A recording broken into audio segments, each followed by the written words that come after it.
sometimes wonder why I've been told I shouldn't cry.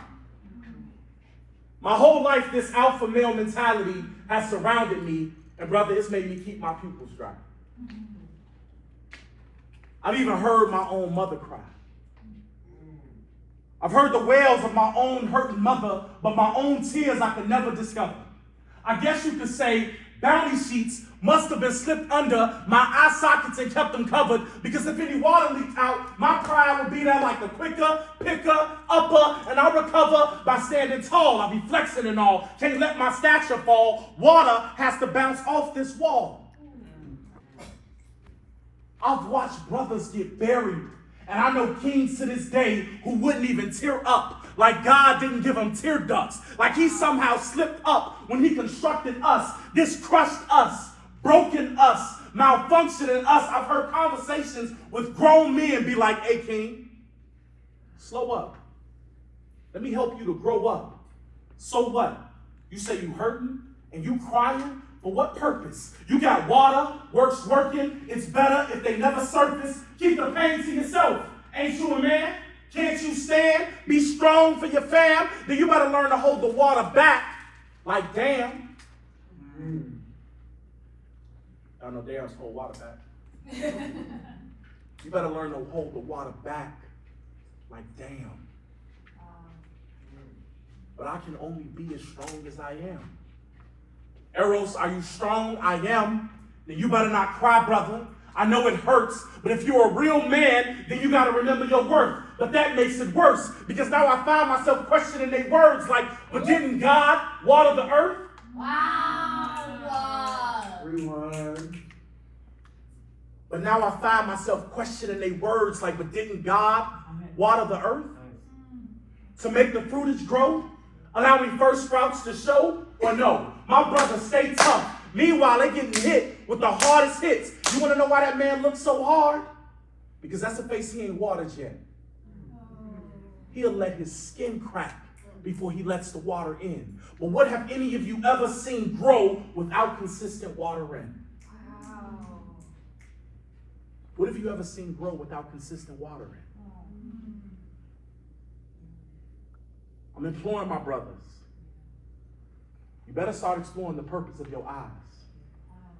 They're not just for seeing or for blinking or for closing just because you're sleeping. I know brothers that will swear on a stack of Bibles they love Jesus, but they will not imitate his weeping.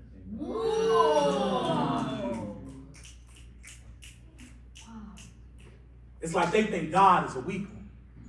And your manhood will be weakened if you cried on one weekend, but what are you really thinking? That there's no healing power in tears, that if you're a real man, you can't reveal what you feel when that pain comes near, that you're somehow stronger for prolonging your moment of expression. You don't see being able to cry as a blessing. Have you ever heard a father threaten his son just for crying when he's hurt?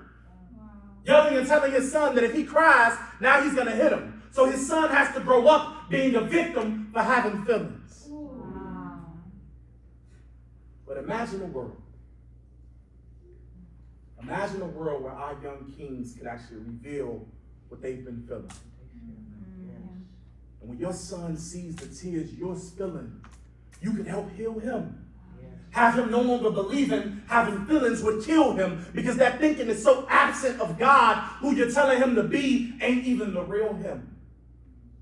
We have to stop teaching our sons that tears are synonymous to venom, because that thinking even impacts the way they treat women. And you see, we all be in these rooms talking about healing, but healing can only begin when you acknowledge and accept the hurt feeling. Once you release all those toxins, how many of you guys know this? That tears carry toxins out of the body. You guys aware of that? Yeah. Some people actually don't know that. I didn't know that until I did some research myself. Okay, so you also are brand new to that information. Tears carry toxins out of the body. Out of the body. So if you refuse to cry, you are accepting that you're going to keep your toxins where? Inside your body. And a body full of toxins, what's going to happen to it? Sickness. And then sickness leads to Death. Sickness leads to death. You have to release all those toxins, let go of all that nonsense that's been fed to your subconscious because it's only created enmity. Your fake manhood has become your enemy. You're just pretending, B. I guess that's why they call it masculinity. Oh, wow. That's good. You ain't have to do it like that, man. It's time for a change. It's time for a change. Our kings need to heal, and the crown will fit better when you're sane. And I know it sounds crazy to say you should allow tears to be what you use to release all that pain, but we have to remember that when God promised that beautiful bow, he said it would only show after the rain. Go ahead and cry, King.